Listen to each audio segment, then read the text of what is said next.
How's it going, everybody? I'm Michael and welcome back. So when it comes to the writing process, no two writers are alike. Everybody's going to have their own way of getting into the right headspace in order to sit down and put an idea onto paper. However, in broad terms, you can separate most writers into two different categories. First, you have outliners who will do things like character breakdowns, image boards, and beat sheets in order to get a clear idea of their story before ever sitting down to write. And then you have explorers who just like to dive in and discover things as they go, letting the characters and the world develop as they tell the story. Neither method is wrong, it really just depends on what works best for you. No matter which type of writer you are though, here are a few things that can help you with the writing process. Something you'll hear from screenwriters at every level is that you really need to develop a routine. There are a lot of aspiring writers out there, but one thing we see hold a lot of people back is that they tend to treat writing more like a hobby than an actual craft. Just like playing an instrument or throwing a football, writing is a skill, and if you want to hone your craft, you need to be practicing that skill on a regular basis. Some of us work better in the mornings, and others do our best work at night,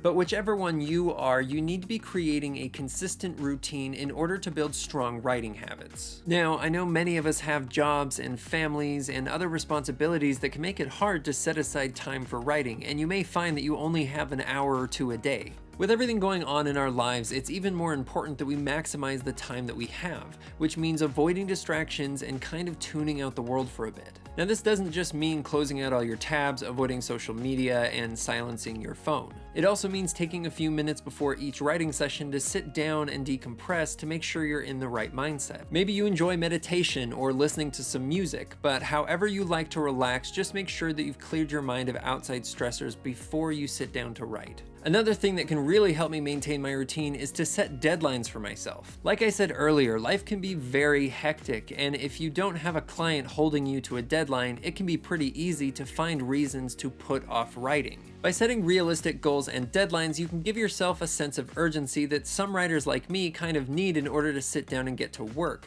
Plus, it can help you make the task feel more manageable. Writing a 90-page script can definitely seem daunting, but if you set a goal for yourself of, say, writing a first draft in 8 weeks, then you can break down exactly how many pages a day that you need to do, track your progress, and even see what changes you need to make to improve your writing habits. The next thing I would recommend is to have multiple scripts at different stages of development. It's not uncommon for writers to come across blocks or problems when they're working on a script, and it may take a while for them to work around it. If I ever find myself stalling out on a project for more than a few weeks, then I usually find it better to set that project aside and work on something else for a while to kind of clear my head. And experimenting with new concepts or themes on a different project can often spark ideas on how to get around those blocks. I will say be careful though, because it's great to have a couple scripts, but you don't want to find yourself being that person who works on the first 10 pages of 15 different scripts but never finishes any of them.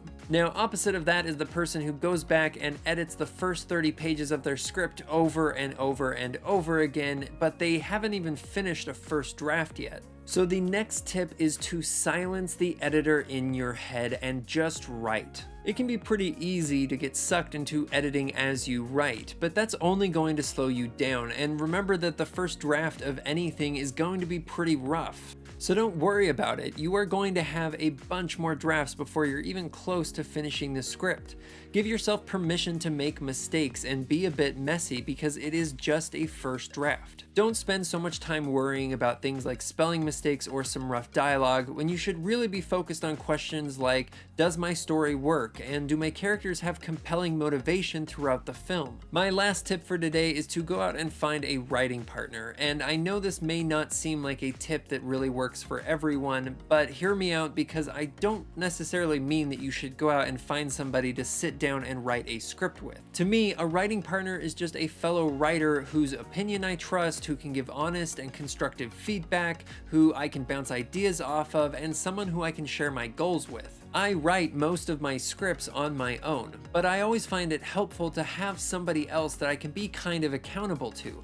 Not because there are going to be consequences or they're going to shame me, but because we're working together to push each other forward and become better writers. Well, that is it for today. Thank you all so much for watching. We really appreciate it. We're actually letting you guys vote on the topic of our next episode over on our Facebook page, so be sure to check that out. There's going to be a link in the description below. As always, be sure to hit that like button if you enjoyed the video and subscribe for even more filmmaking content. We'll see you next time.